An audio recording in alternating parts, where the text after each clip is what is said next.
Hi everybody, my name is Alyssa Baumgartner and I'm your dialect coach for the Grapes of Wrath.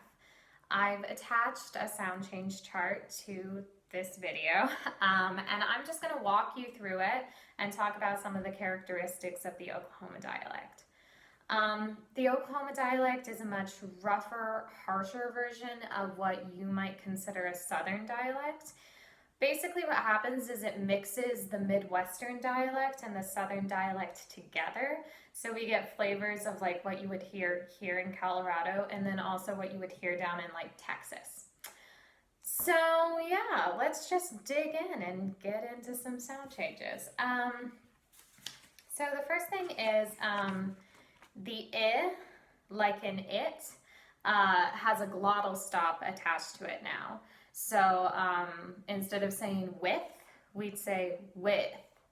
You hear that? It's just that little bit of a glottal stop in there. Like instead of pit, it's pit. Yeah?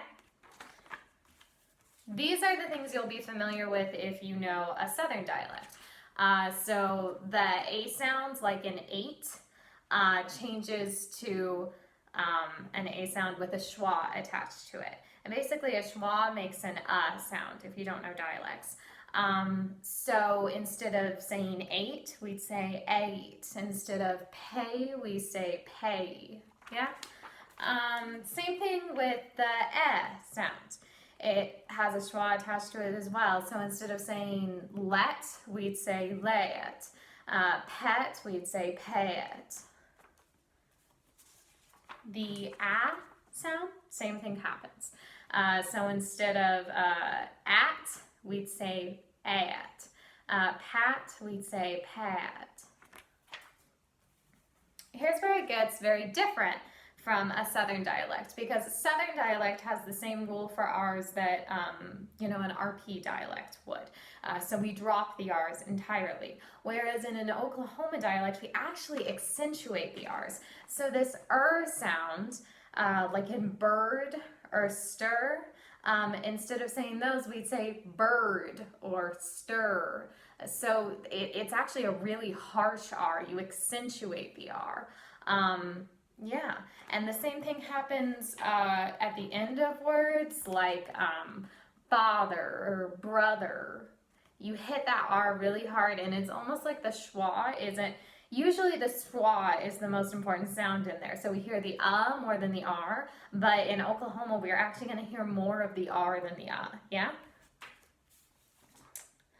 This is an interesting one. So in the initial position, the sound actually gets elongated. So these are in words like money and honey. So instead of saying that, we'd say money and honey. You lean into that just a little bit more, yeah?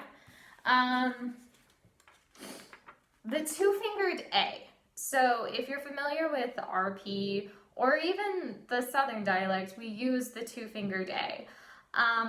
What this changes to in RP, so a two-fingered A, basically it means that I can put 2 fingers, and that's how far my mouth will be open when I say the So it's in like things like ask and dance, and that changes to ask or dance. So it's the same sound we had for that for like pat and stuff. It's the same thing.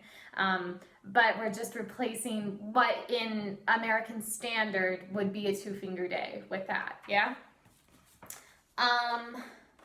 This is another one where we have a glottal sound. This is the symbol for glottal sound. Sorry I didn't point that out initially. But this is where we have a glottal stop at the end of a sound, yeah? So words like, this is the symbol for so words like put or would. So instead of saying put or would, we'd say put or would. There's just that little bit of a stop in the back of your throat, right? So this sound, which is the sound in like got or ought, it changes to the in father. So instead of got, which resonates up in your bridge up here. It's going to be further back into your soft palate. So instead of got, we'd say got. So, and ought. It's back here. Because it's that same place that father resonates. Yeah? Got, ought. This is the sound in like watch, and we just elongate it. So instead of watch, it's just watch, honest, things like that, you know?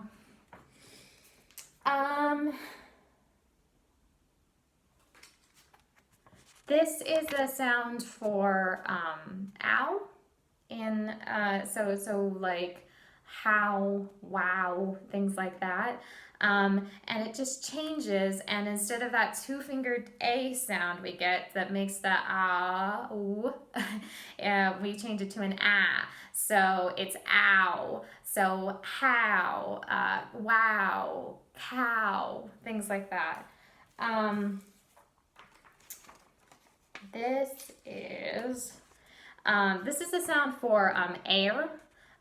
So things like hair, fair, stuff like that. You'll just see that there's a glottal stop in the middle of it. So instead of hair, we'd say hair, fair. There's just that little bit of a stop back in your throat. This is where it's very Colorado-ish. The T is dropped in the medial position. So instead of mountain, we say mountain.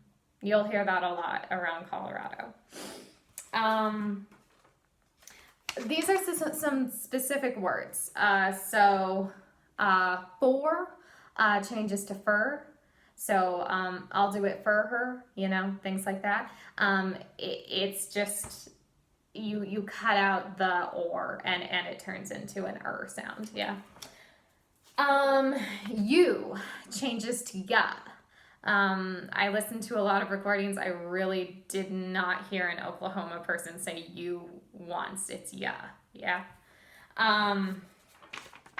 All of your ing sounds like thinking, running, walking are going to change to in. So it's thinking, running, walking, things like that. Of, the word of, this is how it's spelled out in phonetics. Of turns into just so the best example of this is it's not Rose of Sharon, it's Rosa Sharon. Yeah. And these are just some words. I'm not even sure they're in the script, but if they are, you really got to hit them because these are the ones people recognize. Yellow turns into yeller, and fellow turns into feller. Yeah. So those are the main sound changes for an Oklahoma dialect, and I hope that helps a lot. I'm going to be around, definitely giving you notes, helping you out as much as I possibly can. Please let me know if you have any questions. If you need me to transcribe anything, I am here for you. And if you need anything else recorded, just let me know. Okay, great.